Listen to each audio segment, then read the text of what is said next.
Hello, नमस्ते, आदाब और सत श्री अकाल। मेरा नाम पूनम अग्रवाल है और एक्सप्लेन एक्स में आपका स्वागत है। अगर अभी तक आपने मेरे चैनल को सब्सक्राइब नहीं किया है तो please subscribe to my channel. Thank you. आज हम बात करेंगे उसी एक हियरिंग के बारे में जिसके बारे में मैंने पिछली बार एक वीडियो बनाया था, जिसमें सुप्रीम कोर्ट ने कहा था कि कोई भी एमपी हो चाहे एमएलए हो, वो बिना इलेक्शन कंटेस्ट करे उसे पार्लियामेंट में एंट्री नहीं मिलनी चाहिए।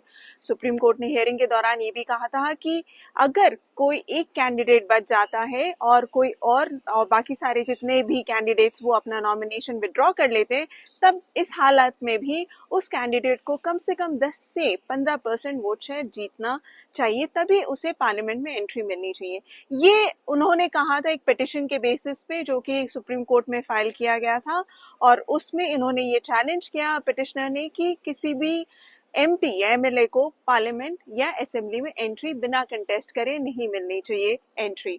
अब हम आज बात करेंगे कि थोड़ा हिस्ट्री की तरफ जाएंगे कि आखिर इतने साल में 1952 जब हमारा पहला इलेक्शन हुआ था, उसके बाद से लेकर अभी तक कितने एमपीज और एमएलएज बिना इलेक्शन कंटेस्ट करे पार्लियामेंट या असेंबली में उन्हें एंट्री मिली है। तो आंकड़ा मैं आपको बता दूं कि सिंस 1952 29 एमपीज और 298 एमएलएज को पार्लियामेंट में एंट्री मिली है बिना, और असेंबली में एंट्री मिली है बिना इलेक्शन लड़े। तो ये आंकड़ा काफी इंटरेस्टिंग है। अब मैं आपको इसको थोड़ा सा और ब्रेकअप करके बताती हूँ। इसमें से हाल फिलहाल 2024 का तो आपको पता ही है कि बीजेपी के कैंडिडेट जो कि सूरत से लड़ रहे थे, मुकेश दलाल, उन्हें एंट्री मिली। इंटरेस्टिंगली बीजेपी का अगर आप आंकड़ा देखें तो आउट ऑफ 29 एमपी सिर्फ एक ही एमपी को अभी तक एंट्री मिली है पार्लियामेंट में बिना कंटेस्ट करे, और ये है मुकेश दलाल। पहले मैं एमपीज के बारे में बात करूंगी।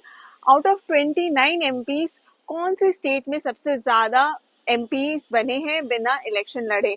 तो पहले नंबर पे हैं जेएनके, वहां से 4 एमपीज बने हैं, और बाकी 8 स्टेट्स में से जिन जो है कि आंध्र प्रदेश, असम, उड़ीसा, तमिलनाडु, तेलंगाना, उत्तर प्रदेश, इन सारी जगह से एक से ज्यादा एमपीज पार्लियामेंट में गए हैं और बिना इलेक्शन लड़े। ये अब इसके बाद आते हैं कि आखिर कौन से पॉलिटिकल पार्टीज के ये कैंडिडेट्स थे, खासतौर पे एमपीज। तो 29 एमपीज में से 20 कांग्रेस के थे, 2 एनसी के थे और 2 एसपी यानी कि समाजवादी पार्टी के थे, एक इंडिपेंडेंट और एक बीजेपी के। तो 29 एमपीज में से ये डिवीजन देखा जा सकता है पॉलिटिकल पार्टीज के बीच में।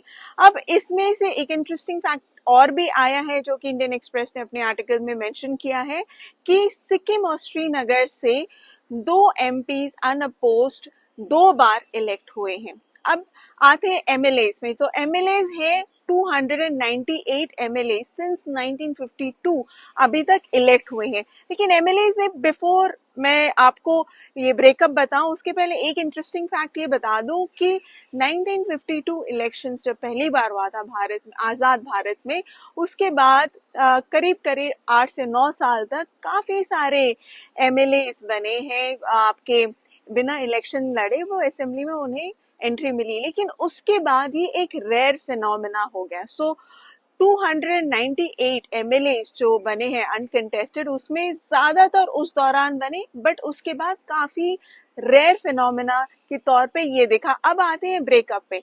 तो सबसे टॉप पर है नागालैंड, वहां से 77 एमएलएज बने हैं। उसके बाद 63 जे&के, और तीसरे नंबर पर है अरुणाचल प्रदेश, जहां से 40 एमएलएज बिना कंटेस्ट करे जीते हैं। अब इन तीनों स्टेट्स में एक कॉमन बात यह है कि सालों से इन स्टेट्स में मिलिटेंसी का प्रभाव रहा है। सो कहीं ना कहीं इसका कनेक्शन इन इलेक्शन से भी हो सकता है। अब आते हैं कि कौन सी पॉलिटिकल पार्टीज के कैंडिडेट्स बिना कंटेस्ट करे एमएलएज बने हैं। तो पहले नंबर पे फिर से कांग्रेस आए हैं। आउट ऑफ 298, 194 कांग्रेस के कैंडिडेट्स थे, और दूसरे नंबर पे है एनसी, नेशनल कॉन्फ्रेंस, 34 एमएलएज।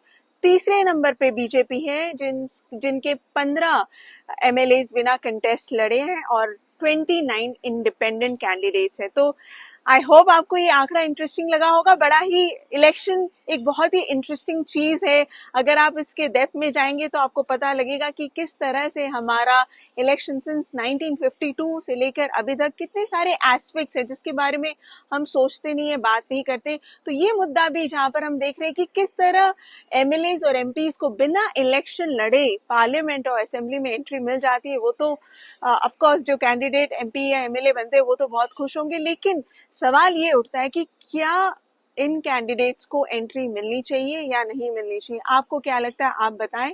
और इस पर सुप्रीम कोर्ट ने ऑलरेडी ऑर्डर दिया है कि पार्लियामेंट को इस बारे में सोचना चाहिए और नेसेसरी अमेंडमेंट्स करने चाहिए एग्जिस्टिंग लॉ पर।